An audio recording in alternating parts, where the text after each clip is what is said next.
வருத்தத்தோடு இருக்கிறீங்களா? உங்களுக்கு விரோதமாய் சத்துரு ஆட்கள் எழும்பி வர்றாங்களா?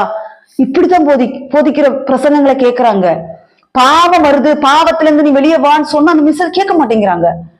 அப்படியே அழகா அப்படி தடவி கொடுப்பாங்க தெரியுமா?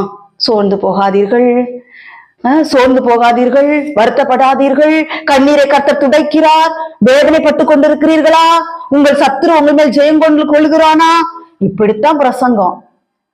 ஏன் அவன் சத்துருவ மேல ஜெயம் கொள்ற காரணம் என்ன? இவன் சத்துருக்கு தன்னை ஒப்பு கொடுத்திருக்கிறான். இவன் பாவத்துல இருக்கிறான். வாயிலிருந்து வருகிற தூசணமான வார்த்தைகள், கெட்ட வார்த்தைகள், கிறிஸ்தவர்கள் கெட்ட வார்த்தைகள் பேசிக் கொண்டிருக்கிறார்கள். இவர்களுக்கு எப்படி கர்த்தர் சமீபமாயிருப்பார்? இவர்களுக்கெல்லாம் கர்த்தர் தூரமாயிருக்கிறார். நீதிமான்களோட ஜெபத்தை கேட்கிறார். நீதிமான்கள் யார் அப்படி என்றால், அங்க பார்த்து நோவா நீதிமானா இருந்தார். தேவனோடு எப்பொழுதும் சஞ்சரித்துக் கொண்டிருக்கிறவர்கள் நீதிமான்.